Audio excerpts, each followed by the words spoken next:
He's Derek. He did not recognize me, and I was furious that he didn't know immediately who I was. She's Romaine. I sleep so much better sometimes when I just rub one out real quick before bedtime. You know what I'm saying? Yes, girl. This is Derek and Romaine. 2.0, bitches! Well. Derek here along with Romaine, and we are joining you from an executive suite. Oh, it's very fancy. Okay, so... Ooh, girl. We obviously, while you are listening to this, we are on our Hot Mex cruise, unless you are on the cruise or somebody who has fallen way behind in your time shifting. But we are recording this in Los Angeles before we get on the Hot Mex cruise. Yep. And we've checked into our hotel. We have a whole story about this hotel. Mm-hmm. This is, I don't know it's where a mystery. It's a mystery. We're in a mystery hotel. We do not know this place. I don't know what's happening. But they gave us an upgrade. Well, we have a regular room because we both checked in together. It's like, well, we have a regular room and then we have an executive suite. And I was like, well, give the executive suite to my lady. Oh, thank you. Because we have to record this show and she needs space. Also, Romaine has more bags. She needs to spread out. Oh my God, I have so much shit. So many bags. But since we are here in Los Angeles, we thought we would catch you all up on the last couple of days. Yes, we've been having adventures. We've been having travel adventures, some twists and turns, some surprises. Yeah. I've gotten into at least one or two fights with people. There's been a lot going on here.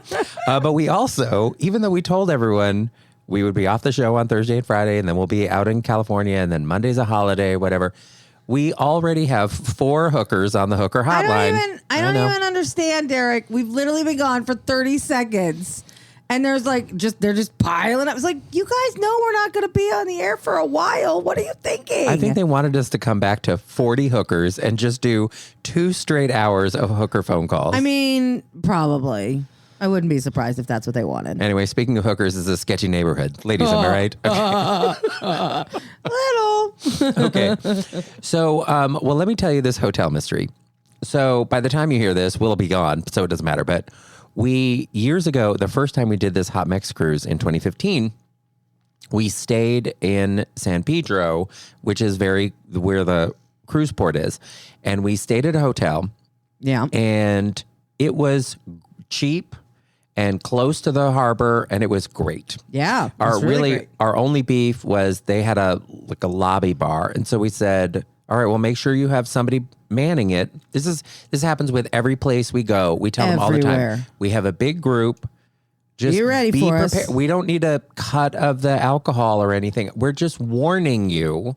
We will have a lot of people. They never listen. And be ready. Oh, we're always ready. Our bar is staffed and ready. We'll be ready. And of course, we were there, and they had one bartender, and they were dying. Yeah, they were because they were overwhelmed. No one told me this is too. I was supposed to go home at 8, and now I'm here. Now I'm doing Romy Pie Pants, like Romy Pie Pants as a bartender, which could happen in the future. So Probably. We'll just project that it was Pie Pants. And so it was a whole thing. But everyone enjoyed that hotel, and it was like cheap and easy, and they had a park and sale rate and everything. Anyway. I remember that hotel well. And then we stayed there again, like 2 years later in 2017. So we've stayed there twice. Yes. The Crown Plaza San Pedro.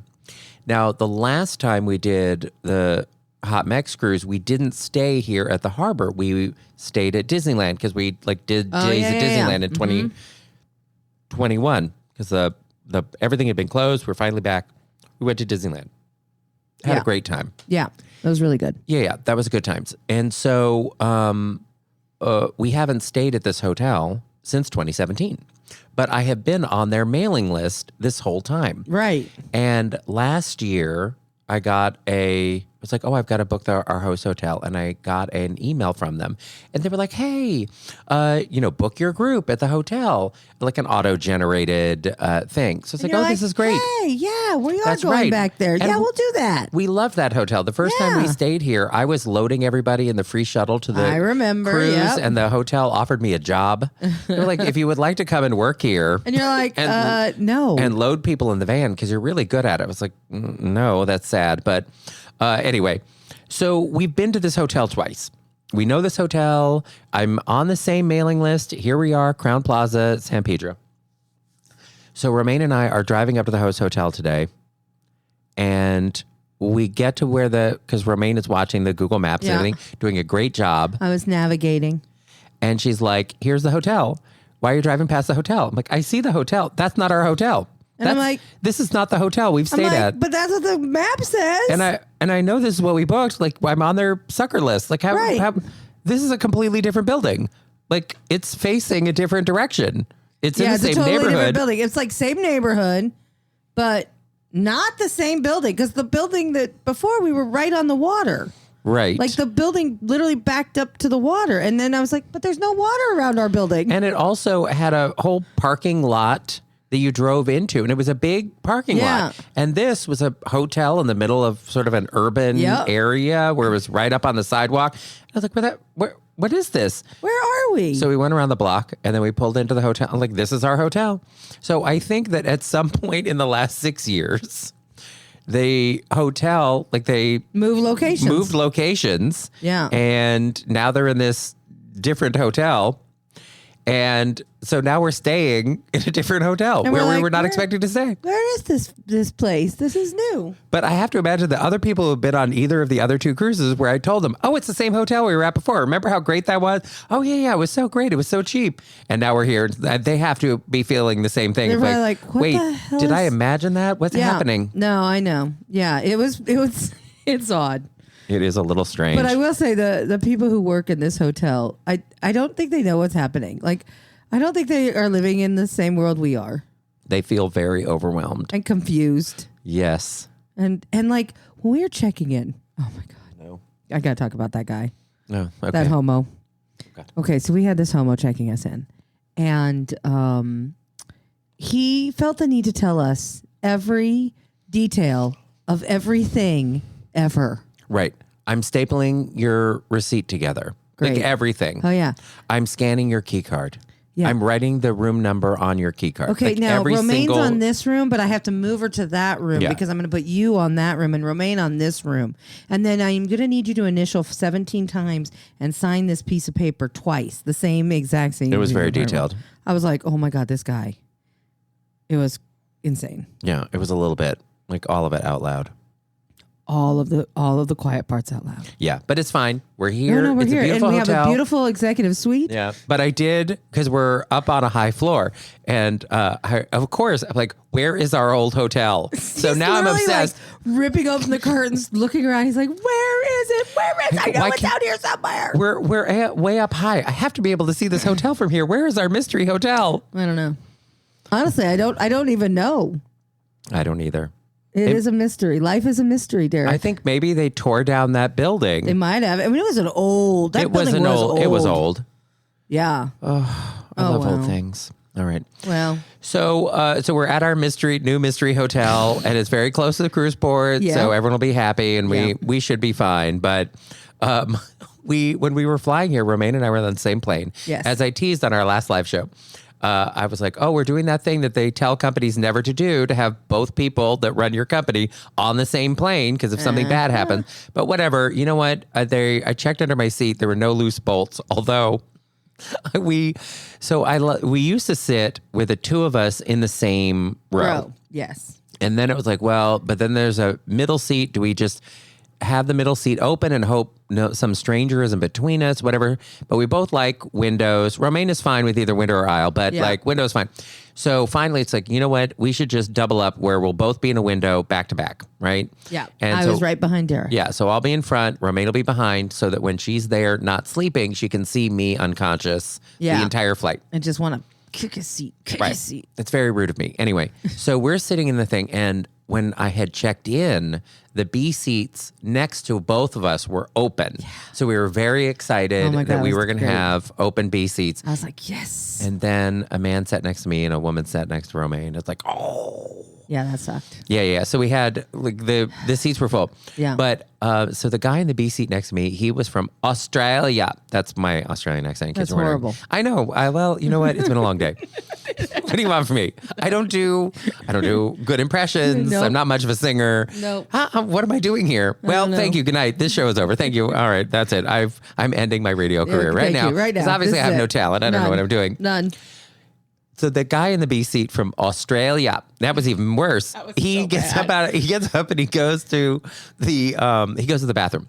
And then the guy next to me starts like climbing around under the seat looking for something. And I go, "Oh, did you drop something?" He goes, "Oh, my ID fell out of my pocket.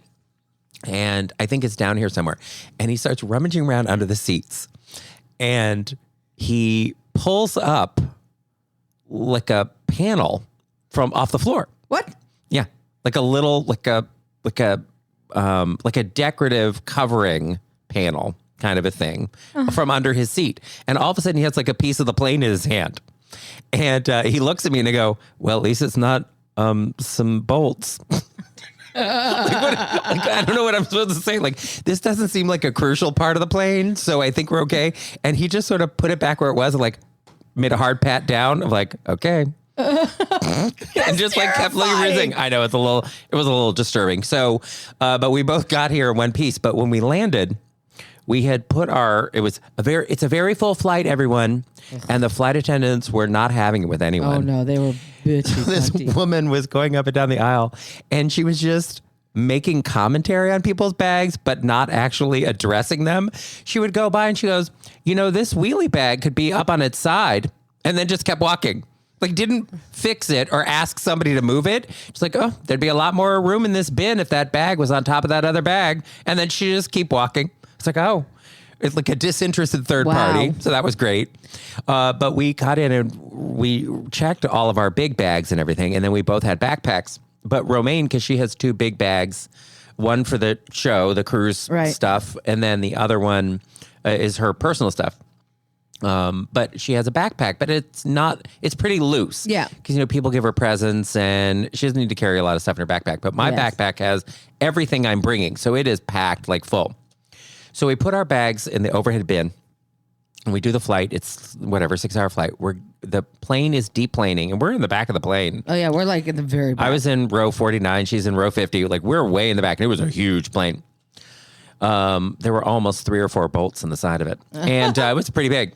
So I'm getting up. So as you know, we are deplaning them every row. Right. So I get up and I reach up to grab my backpack, and my backpack is empty. And I'm like, my first thought is, oh my God, somebody robbed me. While I was asleep, somebody got into my bag and just stole my underwear. And I watched them do it, by the way. Yeah. It was great. But also, it wasn't like, oh no, there were gold bars in my bag. It was just my regular clothes. Right. And it's like somebody stole half my clothes. It wasn't like, oh, my laptop is gone. It was someone stole half my clothes. And I mean, maybe the good half, I don't even know. They're not even that great. You've seen pictures. Uh-huh. And anyway, so then I realized like, oh, Romaine, this is your backpack. It's not my backpack. My backpack is like, the next bin over. And while I'm doing this woman like brushes past me. Like, I'm reaching up to get a bag and I'm going through this thing and I'm talking to her and she just like walks right by me. And I went, oh. And she says, "I'm sorry."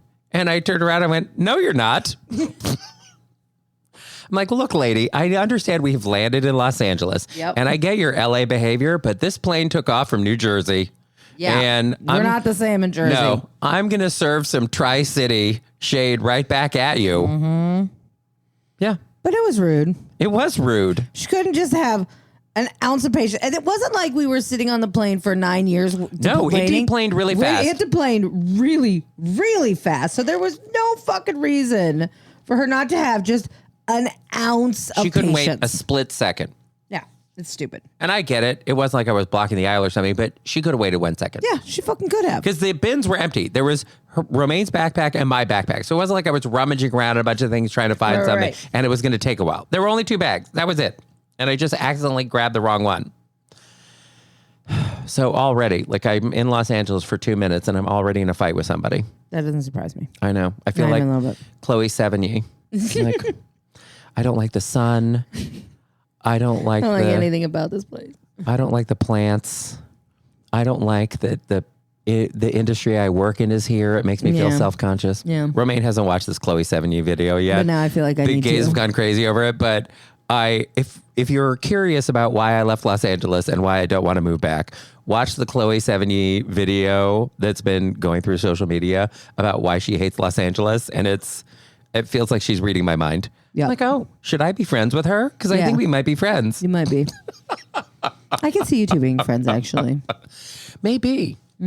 I'll look into that.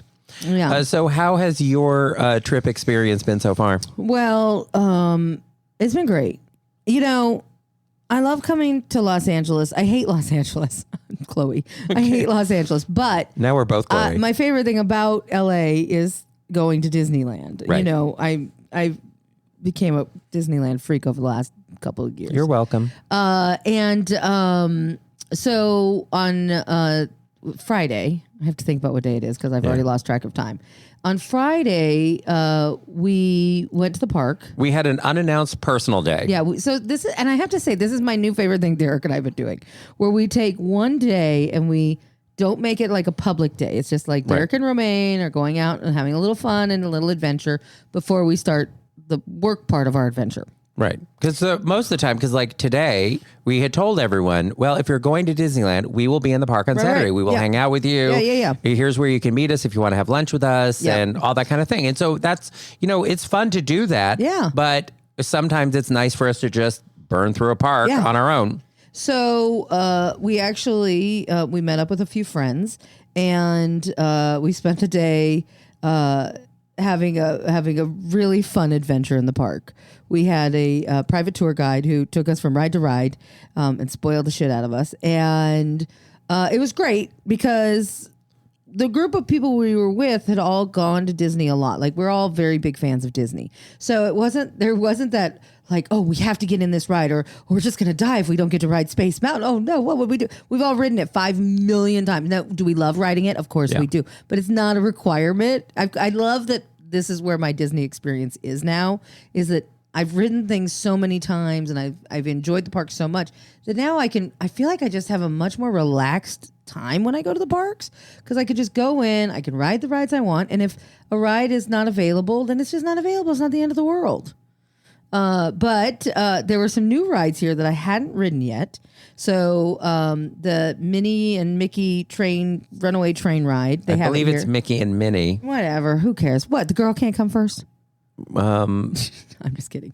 Anyway, so I mean, maybe if he eats her muffalata for a lotta beforehand. God, you and that fucking muffalata. Oh my God, I'm obsessed with it. We went to the Tatiana's like bistro, like whatever the restaurant is in Orleans Square. That is, or Tiana. That's the character's name. Yeah. Tiana from The Princess and the Frog, and they have there's a open air gumbo restaurant that's always across from the Haunted Mansion. It's always been my favorite restaurant. And then when they were rebranding things, they turned it into Tiana's restaurant. And apparently, apparently when it first opened, it was really crowded and all of the TikTok influencers and everything were going there. It was like a 2-hour wait. It was madness. And then all the TikTokers are like, the food is gross. We hate it here. So then nobody goes there. But the food was awesome. I thought it was great. I was way into the food there. And I was like, good. You know what? I'm tired of these influencers ruining every good time everywhere. So great. Please, here is a list. I feel like now I should hire some TikTok influencers just to badmouth things I like so that people won't go to them anymore and I will be able to enjoy them for myself. So, but yeah, we ate there and it was delightful. It was good, yeah. But so anyway, I rode the Mickey and Minnie. Yes. Rail raid. This was the thing about why I brought it up. Because all of a sudden I'm finishing the story and I'm thinking, Derek, why are you telling this story about where you ate? And it's because they have like a Monte Cristo style sandwich, but it's called a muffalata. And I was making jokes about. Couldn't stop himself. No. Because the ladies, they love a lot of muffa. So. Muffalata. Yeah. So it was a muffalata for those who love moof. Yeah. But so and Romaine loves her moof. I do. I love that restaurant. That restaurant was really good. Yeah, I actually really enjoyed it. Romaine had the shrimp and grits. Oh, they were good. I practically licked the bowl, and I'm not even kidding. It was really good. And I had the gumbo with the chicken and sausage, like really good, spicy. Yeah. It was good. Yeah, I was happy. And then can I tell you what I think my favorite thing yesterday was? So Friday was A lot of moof. No, not the muffalata. No, that was great. We did a. I never do these when I go to the park. We went and did a character meet and greet. Oh, yeah. We met up with Mickey Mouse. Yeah. So we went to Toontown, which is a part of the park I never go to, ever. And we did. And we went, and it was a big group of us. And my favorite thing about it was watching grown-ass adult people completely just melt into little balls of mushiness around Mickey Mouse. Like, they're like, Mickey, and then they all need a hug, and they need it's so funny to watch adults just go from being adult people to being mushy children who are just living in their nostalgia, living in their childhood again. And it was really quite touching, actually. And I loved it. We took a bunch of pictures with Mickey. And Derek and I took a picture with Mickey where we posed like Mickey. I wasn't very good at it, but I got there. Poor Mickey trying to show Romaine mime the choreography for her for the picture. Okay. And she was not getting it. Well, because you have to put you put one toe up. Yeah. And then you have to put one hand on your hip. Yeah. And then you have to put your other hand out like you're making jazz hands. Yeah. So that's basically 3 steps. Yeah, And Romaine could not get past step 1. It was step 2 And where I then where's really my got hand? stuck. And then what do I do with this hand? It was confusing to me. But it was fun. And I really did enjoy meeting Mickey and seeing Mickey. I hadn't seen Mickey in a long time. So that was fun. I'm sure he remembered you. I rode some new rides on this trip that I've never ridden before. I rode the Snow White that they just redid. They refurbed it. Snow White's Scary Adventures. Yep. So I went on that ride, and that ride was really fun. We went on Mr. Toad, which I rarely go on, but it was super fun. It was good. It was good. But Romaine, this is the most shocking thing. Romaine has still never been in Walt Disney's Enchanted Tiki Room. I know. But, I was telling Derek earlier today, there's certain things that I know I will eventually go into, but I purposely haven't done them yet because I like to experience new things with each trip. So every time I come to the parks, I try to do one new thing. And that way, there's still new magic for me. Because, I come to the parks a lot. So I want there to be something fresh. I want there to be something new, even if it's something really old, right? Like the Snow White ride. That's an old ride, even though it's been refurbished recently. But it's an old ride. And, for me, it was brand new. Well, I hope that you do the Enchanted Tiki Room in California because I will. The under new management Iago BS that goes on in Orlando should be missed immediately. But just because they tried to update it and make it fresh. But the problem is that, no, it's creaky and clunky and old. And that's what makes it good. Yeah. And if you try to fix it and make it better, it's like when they made that Beverly Hillbillies movie. It's like, no, this barely worked when it was a black and white TV show in the 60s. It's definitely not going to work now. Yeah. No matter how hard Lily Tomlin's trying. Anyway, so we did the Enchanted Tiki Room. And I did not. No, Romaine did not. I went shopping. We had a Dole Whip and we enjoyed the Enchanted Tiki Room. And I, after it was over, I turned to Eddie from Tampa and Jason Queen and Kelly and Tiffany. And I said, I hope the Scolds don't get this ride canceled. But it is racist as fuck in here. And Tiffany's like, I know, but I love it so much. Like the stereotypes in it are a step beyond offensive. Like it starts with a Latin American parrot, but he has like a Cholo accent. Oh, we have to get on with the show. Like that. Oh. Like it is like, oh, it's going to be like that, is it? Like it is really like, oh. And then the other parrots also have some kind of like foreign accent. Oh no. But there's like a Scottish one, maybe. I don't know. Oh. And I'm like, well, is a Scottish accent supposed to be offensive? Like I can't even tell. And then there's like a French one. And then there's a German one. And I was like, that's a choice right after World War II. And then there are like ladybirds that sing, but of course they don't get to talk because they're just pretty ladies. Only the men get to talk. Wow. And then like there's so much about it. I'm like, this ride is racist and it is sexist. They asked everybody to whistle. And it's like, the gay man can't whistle. That is homophobia. And then there's a bit of like like native gibberish like talk that happens where it's clearly supposed to be like, oh, we're doing some kind of native language, but it's probably just made up by Disney Imagineers, like not a real language. So I'm like, I'm pretty sure this is offensive too. Yep. There's everything in it. It's like, oh no, but it's very charming. And you sing along and the kids just find it delightful. Okay. And the older people are holding hands and people are singing. But it really is just like, oh, white people just enjoying racism wash over themselves to a sweet song. And isn't this great? And why can't everyone get along this way? Yeah. So it is very, I can understand if people go in and are like, I am very offended by this. You probably should be, but it is also really charming and untouched by the hands of time. And as they probably haven't dusted it since 1955. And then you have the Dole Whip, and it is delicious because it's just like soft serve, but pineapple flavor. Oh, so good. And you can get the Dole Whip like soaking like a float in pineapple juice. Oh, yeah, it's good. Mm-hmm. It is delicious. It's really good. Yeah. Yeah. I haven't had a Dole Whip in a long time. Well, you could have had one today in the Enchanted Tiki Room. No, I was busy. I had to go shopping. Tiki room. In the tiki room. What is happening right now? Are you Billy and Philly now? Yes. Oh, okay. She doesn't like when the flowers croon in the tiki room. Okay, well, we have to tell you about the most exciting thing that happened, shocking thing that happened at Disneyland. The thing that happened this morning? This is very important. Yeah. So very early in the morning, we got to the park. First of all, it's winter here, so it's like 63 degrees as a high, and then it's 43 degrees at night or very early in the morning. It's cold in the morning. And before I got here, Romaine is like, we should do a meetup before the magic hour in the park at 7 a.m.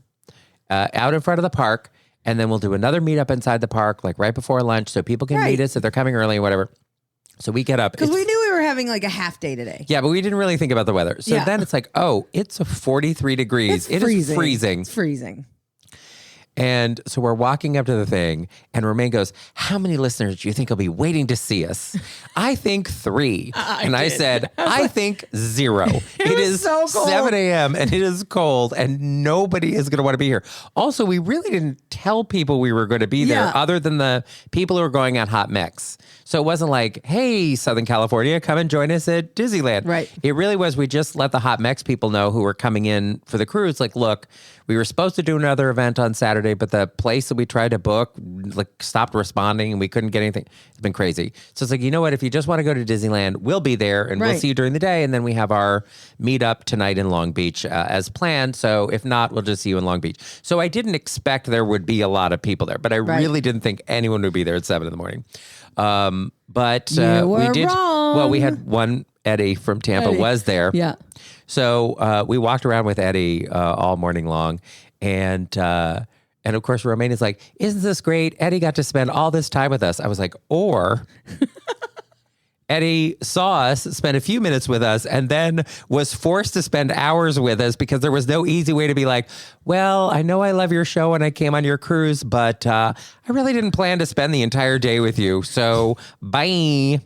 So I want you to know, if you do end up in a situation like this, like Eddie, and I don't know, he seemed to have a nice time, but I'm just saying it will not hurt our feelings if you go, bye. I have other plans. I cannot be here all day. Well, because we did see other listeners. Yeah, we did. Who were like, ugh, you too. Bye. Yeah, And we're like, which was fine. bye. That was more appropriate. Yes. So first thing, it's like, well, we'll try to get on something very early, first thing. Yeah. And we got into the park. And we were waiting, like, we'll go on Rise of the Resistance because it's a touchy ride. It breaks down or pieces of it stop working. And it gets a very long queue. And it gets a very quickly. long line. So let's just go to Rise of the Resistance first thing, early in the morning, 8 a.m. They drop the thing. We're racing over there. Yeah. We're in the line. It's all fine. So if you've never done the Rise of the Resistance ride, it's a Star Wars ride where you are leaving Batu, which is the planet that the Star Wars land is in, and you're leaving, and Poe is escorting you out. I mean, I don't want to give it all away, but then like you get captured by the Empire, or the First Order, and they're going to interrogate you, and then like the rebels have to break you out, and it's very exciting. It's a great ride. It's a fucking awesome ride. It's a really fun ride, and it debuted whatever it was 3 years ago. So spoiler alert, like you should just go on it if you like Star Wars. It's a really fun ride, and it's a big ride. It's a long ride. It has a lot of elements to it, and some great whiz bang special effects, but also just like beautiful physical spaces that you're in that are really like the recreations of Star Wars. It's really top notch. So we're at the thing. And so when they're loading you in the ride, the First Order, they are like, we're looking for the rebel spy, and we know there's a rebel spy among us. So we're there, and of course we're being ourselves, which are clowns. We are. And the thing is I do this all the time. When I'm in the Disney parks, my inner child comes out. And so if there is a cast member who's in character, whether it's on the like on the old Tower of Terror or in this ride now on Rise, I cannot help myself. I literally cannot help myself. I will interact with them in character. I'll be like, oh, I don't know where the rebel spy is. And even if I did, I'm not going to tell you. Like I start arguing with them. Right. Because I just love the interaction of it because I just think it's fucking fun.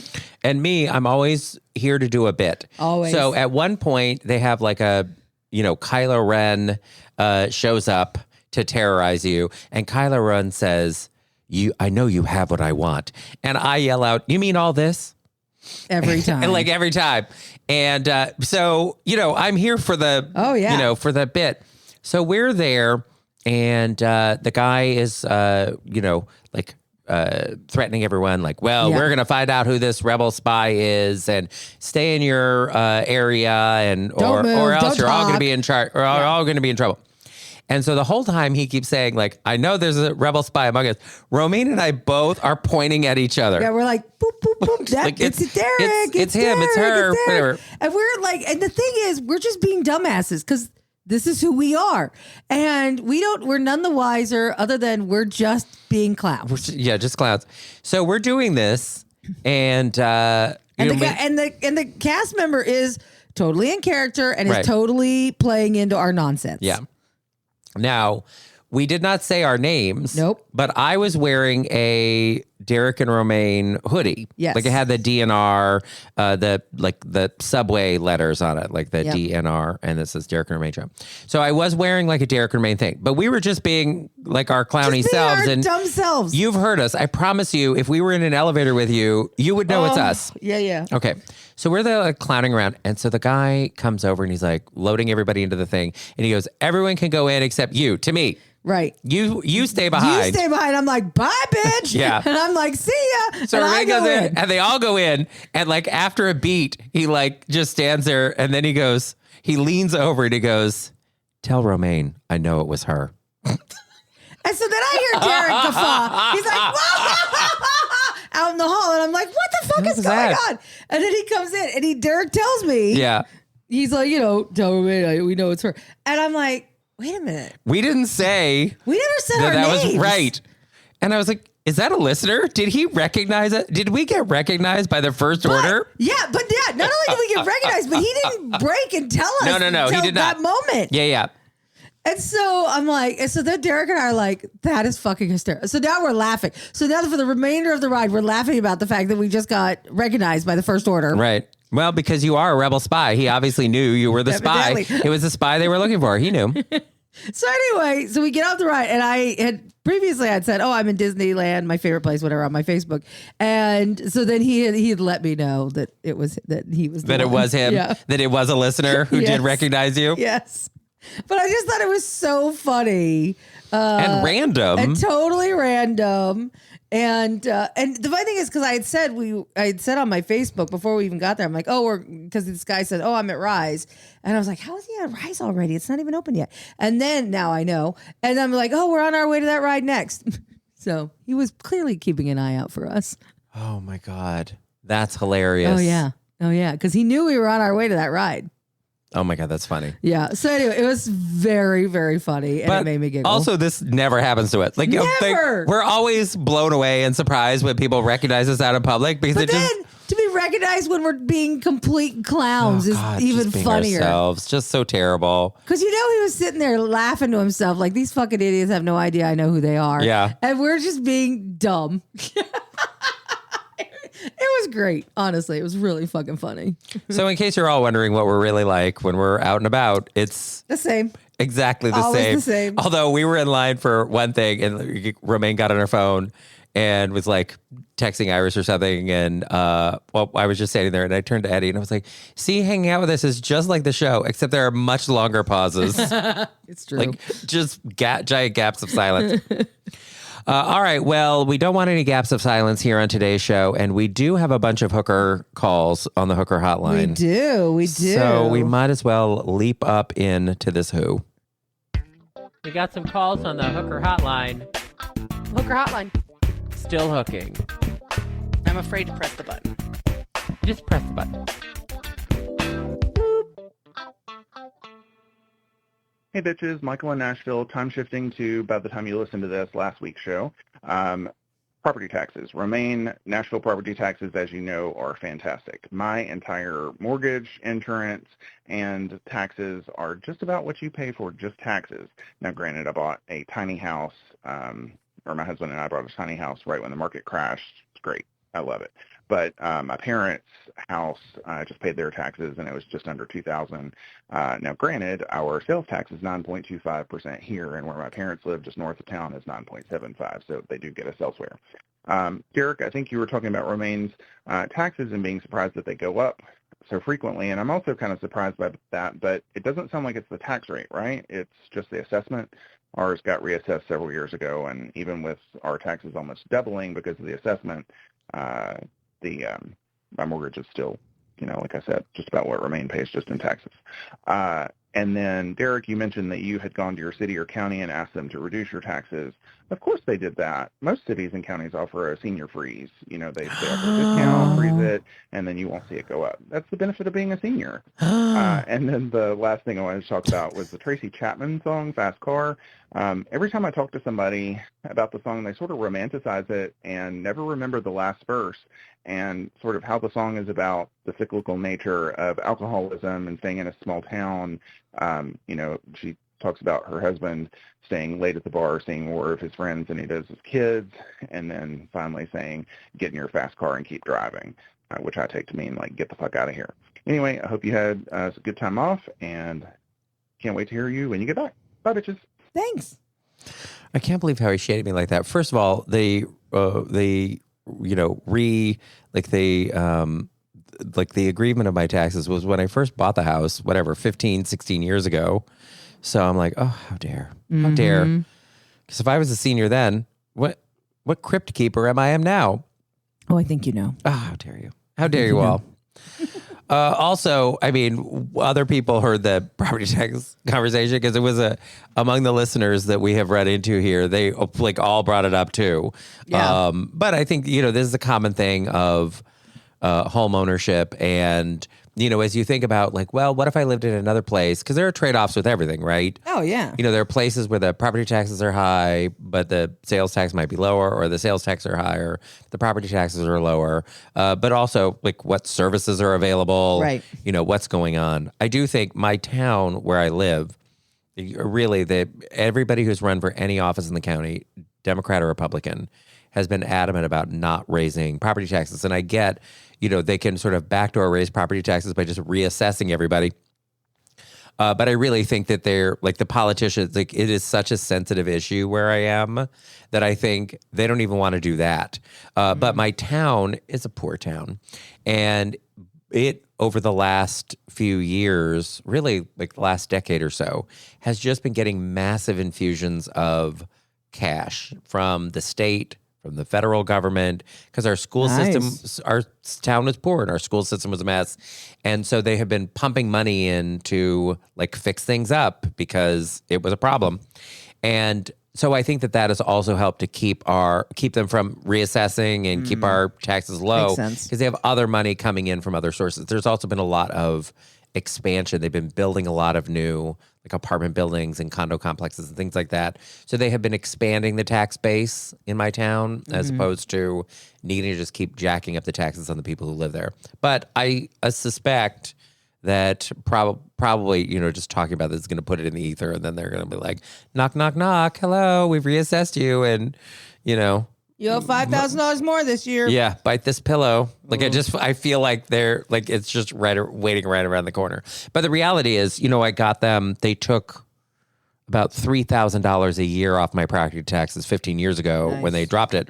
So the reality is, yes, if it goes up $5,000 now, like I'll be really sad about it, like Romaine's did. But the reality is it will only be slightly more than what I was originally paying. And in the last 15 years, I've saved $45,000 off my taxes. So, it would take a while of them jacking it back up again. If they added $5,000, it would take 9 years just to cover what I would have paid over the past 15. Wow. So I'm ending up ultimately money ahead here, Sure. but I would prefer they not raise it. Thank you. Agreed. All right, let's go to the next hooker, Derek. Thank you. I'm Hey, elderly. Derek and Romaine. It's Rachel in Rochester, now Buffalo. I was so seen by Derek's conversation about connections and the BS categories they set up. Spoiler alert, we need to talk about the connections categories for today. It is 4 a.m. I just woke up. It's my first game I play before I get ready for work. 2 categories. I'll only say 2 of the 4. Things you can draw. What? Yeah. Okay, now I get how stupid I was on that one. But that's an unacceptable category. And then the last one, number anagrams. So you had 4 words that don't go together because they rearranged to make words that would go together. Like what? No, number anagrams. That's like when you said when they had the category where they took the first letter off of 4 different colors. No, I don't like that. Wrong. Terrible. Okay, I get you want the tricky category, but that's too much. Anyways, thanks for sharing me out. Have a wonderful day. I would like to co-sign this call 150,000% because I had the exact same reaction. No, seriously, Romaine, the connections, the words were net and eon, and they were anagrammed numbers. So it was 1 and 10. Yeah. How are you supposed to guess that net and eon were connected to each other because they were scrambled numbers? Yeah, it sounds dumb. It's horrible. And then the other one, things you can draw. Picture. Bath. Yeah. Wow. So some of them, it's like, okay, once you get it, you get it. Yeah. And, this is the thing of if you get 1 or 2 of them will be fairly easy, so you can bang those out. And then when you get to the last 2, but yeah, with the anagram numbers, if the other one is also hard that you have left, like how are you ever going to get the anagram numbers? How are you ever going to get the colors with a letter missing?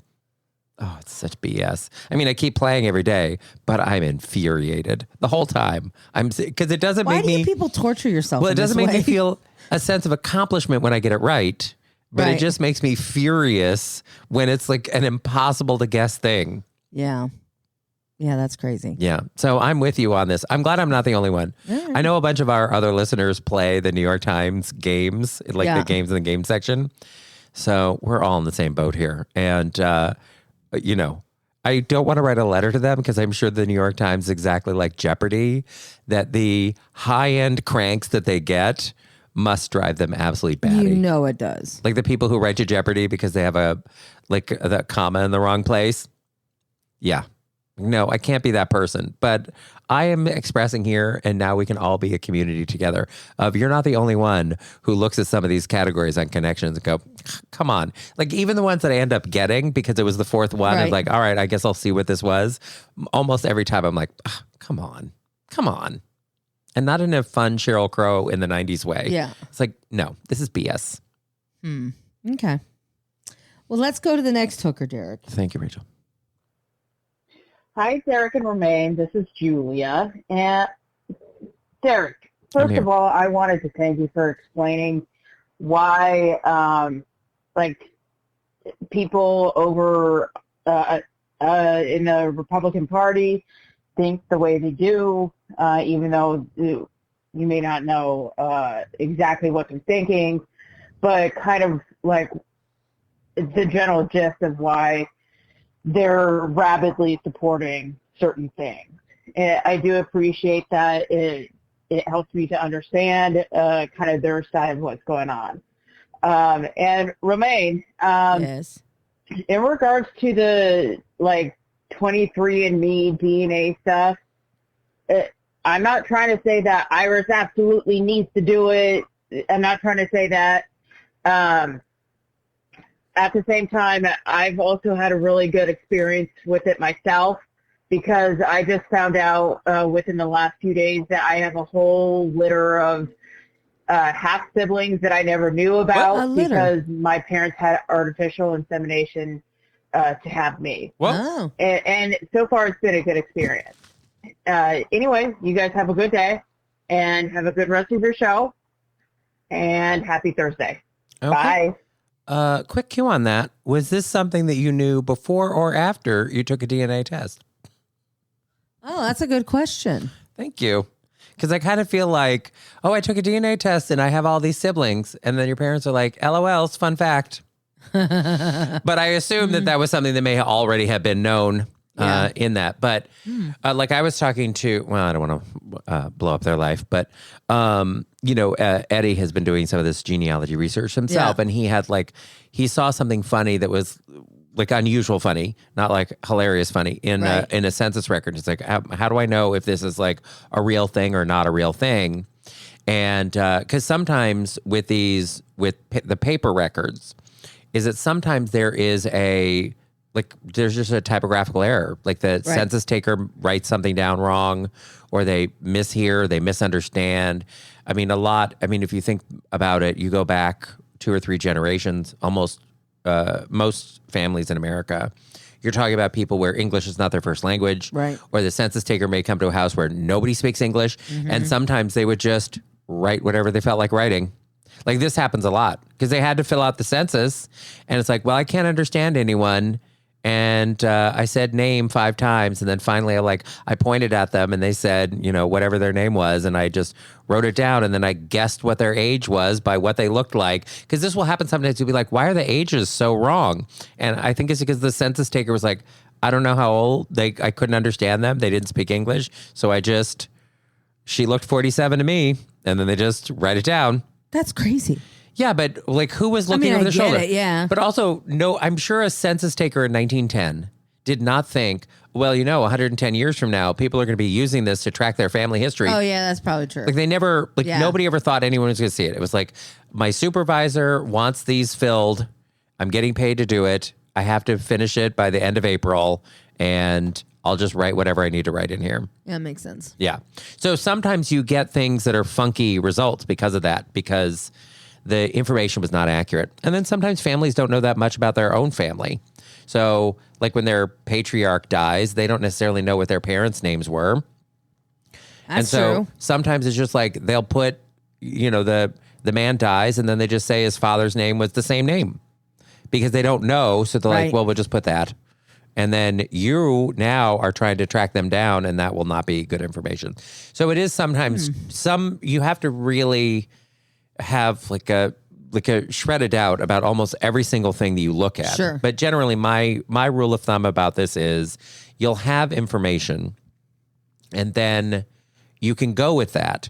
But generally you go to look where the information is supposed to be. And if the information is where it's supposed to be and you find it there, then that's probably the right Good information. Yeah. But if you go to look where it's supposed to be and it's not there, then your original information might not be accurate and you might need to reassess. Right. Or it might be, they're a town over or, something. But like in his case, I said, because he had this funny thing in the census record, and I said, well, have you seen their birth certificate, like their birth records? And he goes, oh, no, I haven't looked that up. And I was like, well, this is where it's good. Like with journalism, good journalism has two sources for every story, right?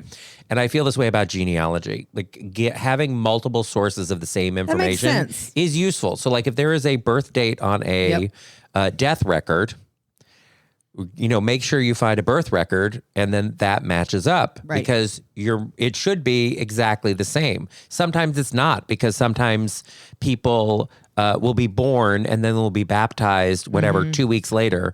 And then their parents remember their birth date as their baptismal day, not their actual birthday or the day they came from the hospital. Like it might be 3 days later. Or there might have been other things going on. Right. And sometimes they didn't write it down. And so they're just like, well, it's in April sometime. So let's just say it's April 1st is your birthday. What? Kids used to die routinely before the age of 2. So they weren't like, oh, we've got to remember their birthday. So in the old times when people's kids died all the time, it's like, once they lived past 5, it's like, okay, well, I guess we got to remember their birth dates and everything because they're going to start asking when they were born. It was a different world. Clearly. So you're dealing with this kind of thing where sometimes you're not finding these things or it's inaccurate for reasons of like, well, we didn't think you'd live this long, so why would we remember your birth date? That's crazy. Well, it was a dark time. Anyway, so that is my genealogy advice for you. All right, we have one final hooker. Here we go. Let's do it. Hey there, it's Tucker in Chicago calling. I'm time shifting to a couple weeks ago when you were talking about Cosmics and why it's in Illinois. McDonald's started in Illinois in a suburb called Des Plaines. McDonald's is still headquartered here. They have a place, their offices in downtown Chicago. They have McDonald's University where people will go to train. Also, you can get like experimental things that they're thinking about putting onto menus at their headquarters that anyone can go to. I just wanted to let you know why pretty much all the Cosmics are in Illinois. Have a good day. Interesting. Okay. Interesting. I did not know that. Well, I mean, so far it seems like the test run of it has been very successful. Yeah. And so I guess maybe we'll see it soon. Yeah, they'll probably give places. Starbucks a bit of a run for their money. Yeah, Starbucks could use a little competition. I mean, they have Dunkin', but I think that McDonald's is going. Dunkin' is not. Ben Affleck, why are you making that face? Affleck. You know why. I mean, Dunkin' is really more of a regional chain in the East Coast. It's trying to go national. Yeah. But McDonald's has could more aggressively go across the country in a competition with Starbucks. And because McDonald's has a known brand, I think there will be a lot of brand trust in, going to basically a version of McDonald's. And isn't McDonald's like one of the number one employers in the world? Well, it has it's been like number of employees. Well, the McDonald's itself employs a lot of people and owns a lot of restaurants, but they also have a lot of franchisees, and they employ a lot of people.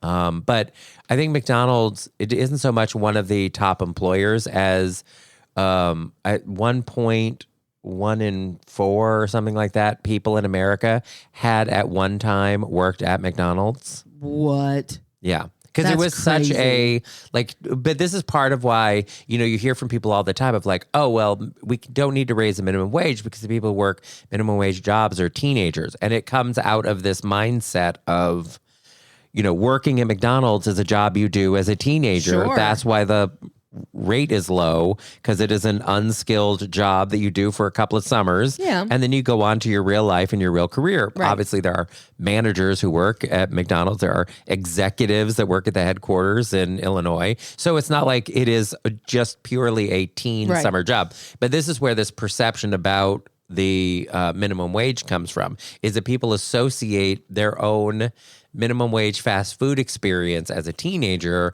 with the only people who ever are working minimum wage or needing to work these jobs. But we all know when there are big economic downturns and they say, oh, well, just take whatever job you can get, and you get CPAs who are working at McDonald's or greeters at Walmart because that's the only job that is available. And having those be minimum wage jobs won't get people very far in those circumstances.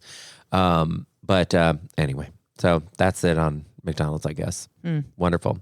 But I've never worked at McDonald's. I have never worked at a McDonald's. Well, I guess we're not one of the four. We're one of the two. We're two of the two. We're two. We're two. We are actually two. Yes. Yes, we are. Well, we are leaving in a scant few hours on our Hot Mex cruise. And we're very excited to hang out with some of our listeners. And honestly, it is really fun. I know that the vast majority of the people who listen to our show don't travel with us, don't go on the cruises. Honestly, it's so fun. But it is also fun just to, like, when we're doing things in a city like this, when we're in Southern California before we're sailing away, you get to see us clowning around on Rise of the Resistance or hanging out at a lesbian bar in Long Beach or whatever. Lesbian bar. So I just, we have some cruises coming up. We'll be hanging out a bit in New York City before our Bermuda cruise. And then next year we'll be out and about in New Orleans again. For my birthday. That's right, before we sail away on that cruise. So even if you don't want to commit to going on a cruise with us, I understand it's 7 days with these clowns, strangers. You could still come to New Orleans for the weekend and hang out and meet people. And it's a good way to dip a toe in of do I like these people? Do I want to spend more time with these people? Do you? Well, if you don't, the nice thing is you go and you hang out with people a little bit and then you're like, oh no, I left something in my hotel room, and then don't come back. Yes. That's exactly what you do. I will say I am very excited to go on this particular trip. And I have planned some meetups with some people I know in Mexico. And I know you're thinking to yourself, you don't have any friends in Mexico, but I do. Well, you have people who are on the run from the law, who are hiding out. How can you talk about Hedda Lettuce like that? La Farmacia. I mean, she just works the corner. Hedda Lettuce might as well be in a witness relocation program seriously. Now. I have tried to reach that girl more times than I can count, and she just ignores me. I'm like, I thought we were friends. Hedda? So what? You're just gonna go up to her house and knock? Her hacienda. And just knock on the door and be like, I'm like, I know where you work. I know where you live, girl. I'll find you. I'm gonna get you. I might have to stalk her a bit when I'm in Puerto Vallarta. I mean, that sounds a little bit disturbing. Does it? Well, she has to get on with the show. She did not just do that. That is from the Enchanted Tiki Room. I tell you, it's real racist. And it's still better than my Australian accent, although more offensive. Your Australian accent was horrible. G'day, mate. No. I'm I don't know. It's not my thing. This is really not my thing. You know, this is a funny thing you and I have in common because I'm always trying to do accents at home, and Iris is like, please stop. I'm like, what? That was spot on. And she's like, that was nowhere even in the neighborhood. And I'm like, what do you mean? I definitely have a British accent. And she's like, I don't know what accent that was, but it was not British. Put another shrimp on the barbie. No, God. Yes, that's exactly. Am I close? Am I getting No, you're not. warmer? You're not. I don't even think you're even a little bit close. On this trip, I am going to spend some time with somebody from Australia. So I will try to I will try to use my tin ear and pick up some Aussie expressions to use on the show when we get back. I don't think you should. Why not? I just don't. Do you think it will be racist and offensive the way I do it? Possibly. It can't possibly be more offensive than the tiki room. I think. I don't know. I'm pretty sure I do. That's all I'm going to say. Well, I guess we'll just have to leave you guessing of how racist Derek's accents will be when we get back. Let me just tell you now. Spoiler alert. Very. The answer is very. You know what? People have the power to call the Hooker Hotline and express their pleasure/displeasure about my vocal stylings here on the show at their leisure. We got, plenty of time until our show is live again. So thanks so much for tuning in, and please continue to enjoy all the great shows we have this week. And Yeah, we'll we be got back lots of good stuff for you. someday soon. If you're lucky. Good day, mate. Can't get enough of the show? Follow them on Twitter at DNR Show or like them on Facebook. And don't forget to tell your friends to subscribe to DNR 2.0 at DerekandRomaine.com.